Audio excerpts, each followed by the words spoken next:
Chers amis, je crois que vous venez de passer d'excellentes vacances.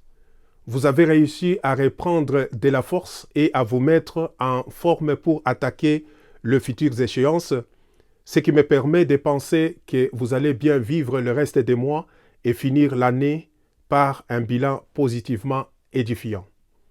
Je vous souhaite un si bon retour à vos activités.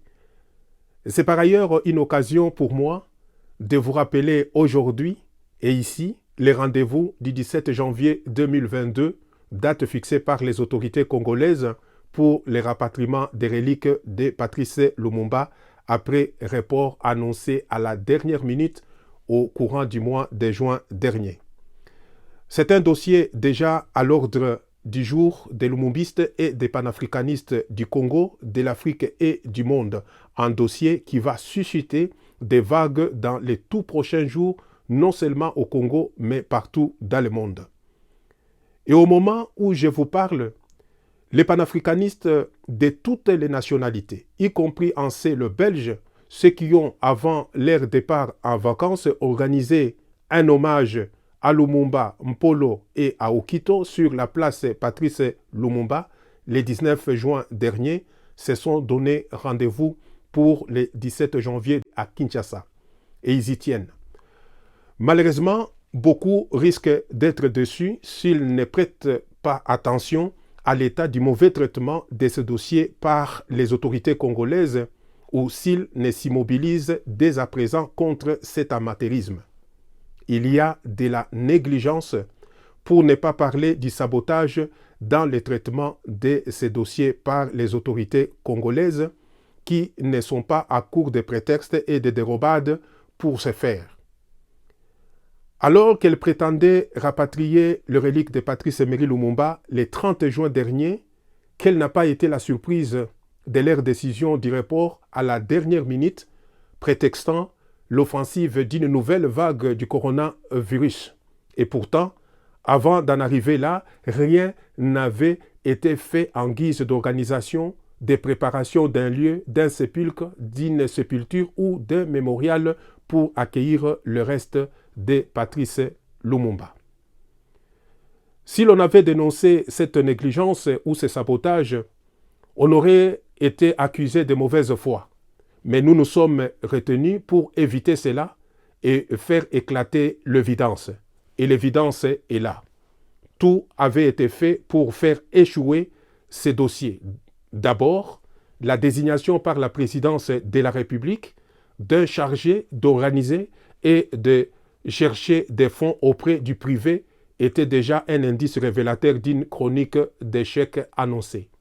Cette désignation tendait à démontrer que l'État congolais n'avait pas la volonté de débloquer un fonds pour financer les rapatriements et l'érection des mémorials pour Patrice Lumumba, député national, Premier ministre du Congo indépendant, héros national, héros panafricain et héros planétaire. Et pour détourner l'attention du public et du monde de cet échec, on a fait savamment véhiculer un faux espoir du rapatriement jusqu'à la dernière minute pour finalement invoquer l'offensive de la nouvelle vague du coronavirus comme raison de force majeure de ce report. Comme si cela ne suffisait pas, on a manœuvré de faire divulguer des fausses rumeurs de 16 millions octroyés à la famille Lumumba pour susciter d'ailleurs des débats lénifiants et pour tenter même de provoquer des hostilités à l'égard de ces rapatriements et de Patrice Emery Lumumba lui-même. Aujourd'hui, alors que nous sommes à un peu plus de 4 mois de la date du 17 janvier, rien n'est fait. Pas un coup de pioche sur la place de la tour Patrice Lumumba, pas d'annonce de cet événement historique, si ce n'est d'entretenir le flou et répandre de fausses informations, distribuer des réponses évasives à défaut de s'éclipser par des silences qui disent long sur la négligence et le sabotage de ces dossiers. Le comble en est que l'on cherche même à reposer la charge de ces rapatriements sur les épaules de sa tribu, de la tribu de Patrice Lumumba. Il faut que la tribu de Patrice Lumumba mette la main dans la poche, attend-on dire ici et là par des rumeurs choisies, tel un mode de communication pour parler de ces dossiers. C'est une injure à la mémoire de Patrice Lumumba. Lumumba n'est pas mort pour sa tribu, et si c'était pour avantager sa tribu ou lui attribuer des privilèges, il ne se serait pas abstenu d'accepter d'alléchantes propositions empreintes de trahison, de complicité et de poursuivre les combats héroïques de l'indépendance, d'accepter l'argent pour payer les soldats et pour protéger son pouvoir face à ses adversaires. Il ne se serait pas abstenu d'envoyer les ressortissants de sa tribu en formation pour leur confier au retour les monopoles ethniques dans l'administration. Il avait rejeté toutes ces offres parce que le Congo n'était pas pour sa tribu seule, mais pour tous les Congolais sans distinction d'ethnie, de tribus ou de clans. Patrice Lumumba est mort pour l'indépendance du Congo et pour le peuple congolais. Par conséquent, il revient à l'État congolais de prendre en charge le frais de rapatriement de ses restes et le financement de l'érection d'un mémorial digne de ce nom pour un hommage qu'il mérite. Et c'est avant le 17 janvier prochain.